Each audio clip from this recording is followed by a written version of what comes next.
Hi everyone, I'm Sarah. Have you ever felt trapped in a golden cage? A place where every bar is crafted from judgment and every breath is measured against someone else's success. That was my life with the Wilsons.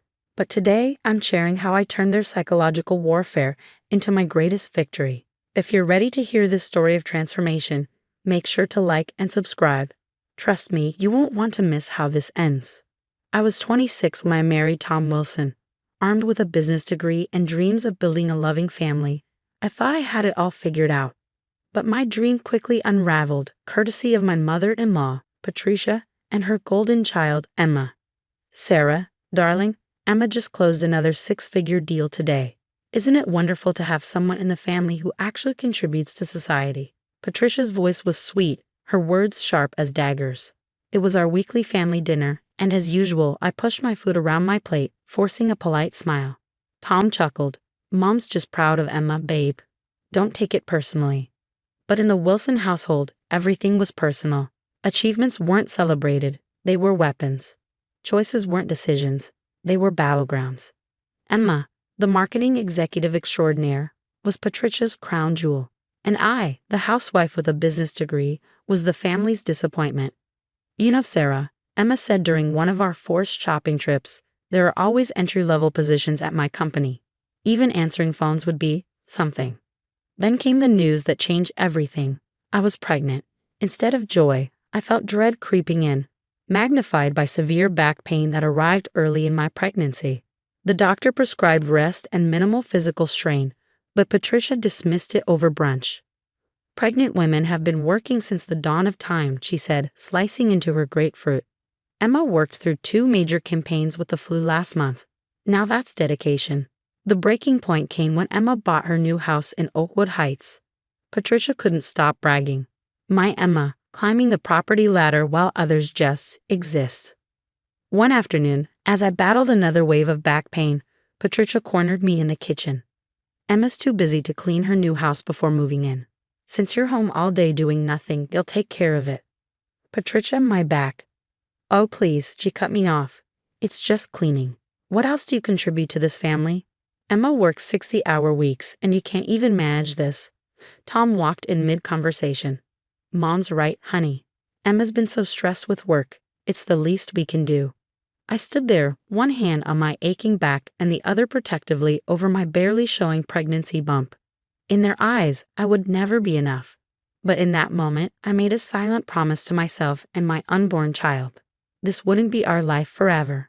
The morning of Emma's house cleaning felt like a scene from a psychological thriller. I stood in front of her massive Victorian home, cleaning supplies in hand, my back screaming in protest. The gray clouds overhead mirrored the storm brewing inside me. Oh good, you're finally here, Emma said, stepping onto the porch with a steaming cup of coffee. The cleaning service I usually use charges $500 a day, so you're really saving me money. She ushered me in, her designer heels clicking against the hardwood floors.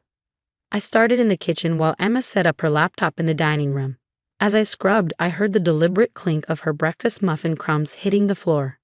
Sorry, she said absently, eyes glued to her screen. I'm on important calls all day. Try to keep the noise down. 4 hours in, my back felt like it was being stabbed with hot knives. Emma, I need to take a break. She barely looked up. Seriously. I'm in the middle of a huge campaign, and you're not even halfway done. Mom was right about your work ethic. Through the haze of pain, I heard her voice drifting from her office. Yes, Patricia, she said, laughing. She's already playing the pregnancy card. Can you believe it? Remember how I worked through that acquisition deal with pneumonia? Patricia's shrill laugh pierced through the speaker. That's my girl. Unlike some people who think marriage is a free ride. Did you know she went to that community college downtown? Honestly, Tom could have done so much better. Tears stung my eyes as I scrubbed harder at the baseboards, her words cutting deeper than the ache in my back. My phone buzzed on the counter.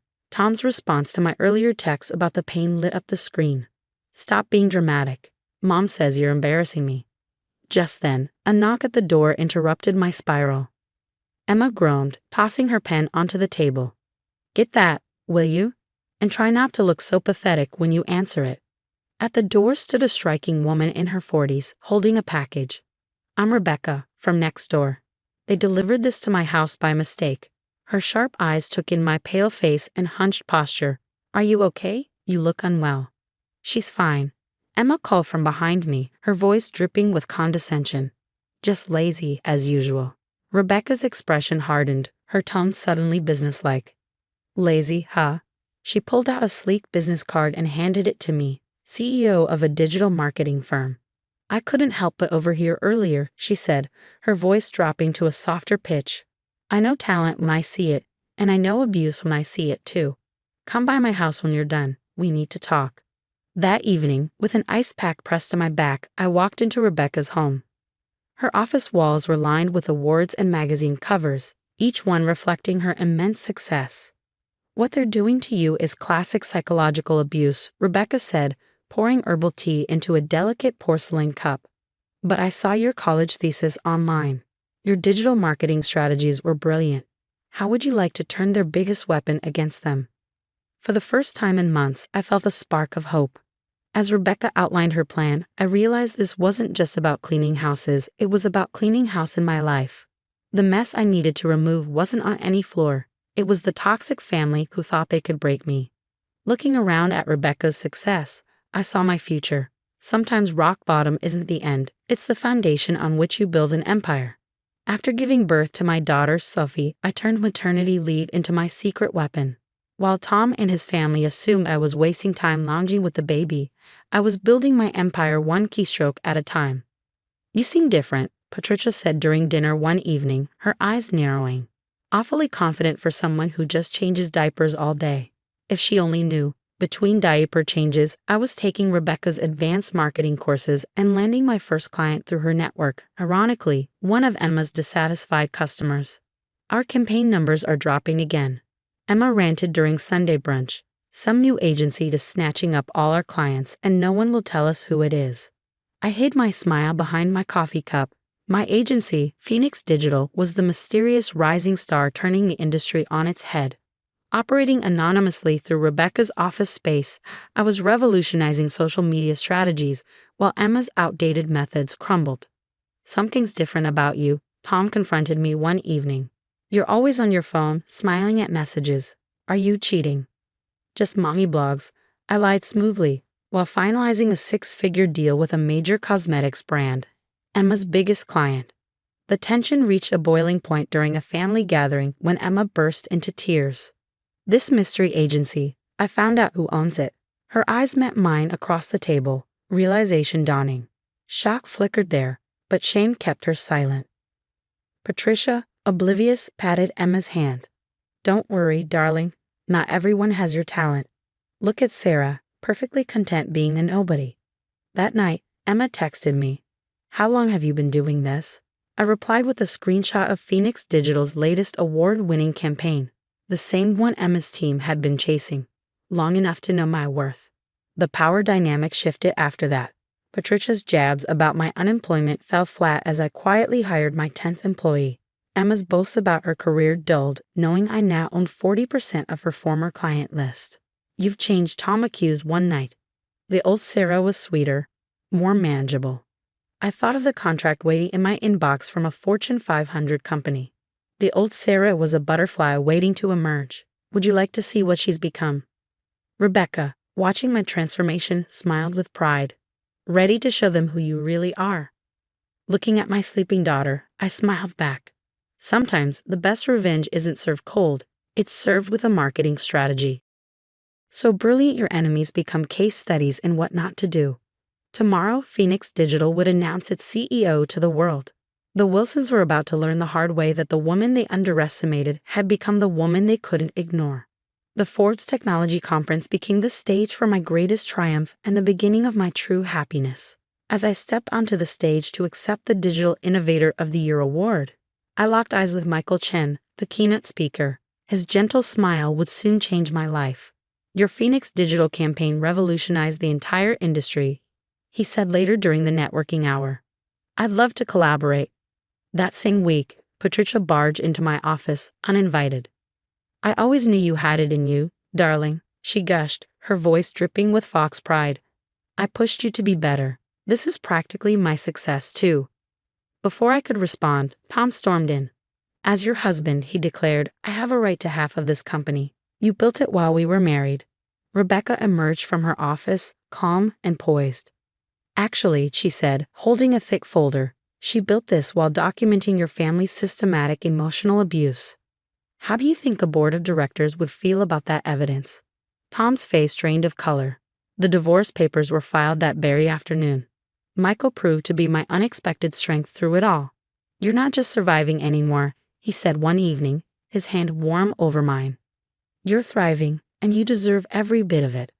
His family welcomed me like a long-lost daughter. Grace, his mother, showed me what maternal love truly felt like. In our family, she said one afternoon while showing me her treasured dumpling recipe, success is measured by happiness, not bank accounts. Emma's professional downfall came swiftly. The company's letting me go, she texted me one day. I guess you won.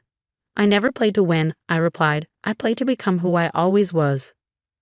My wedding to Michael was everything my first wasn't, filled with genuine joy, supportive family, and real love. Grace helped me choose my dress, tears shining in her eyes as she adjusted my veil.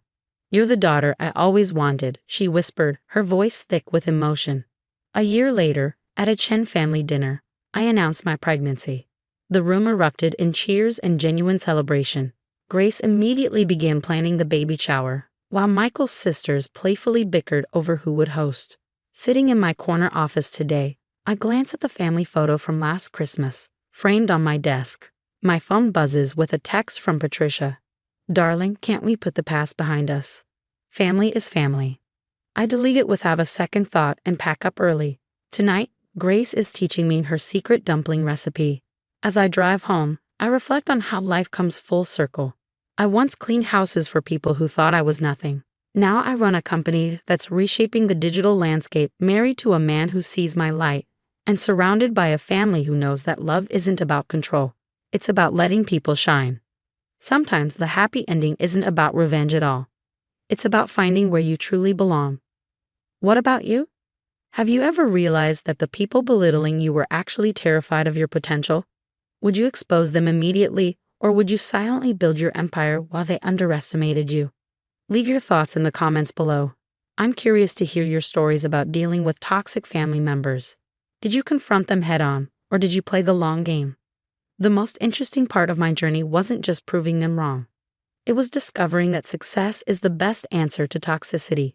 While they were busy mocking my lazy lifestyle, I was quietly building the foundation for their biggest business nightmare.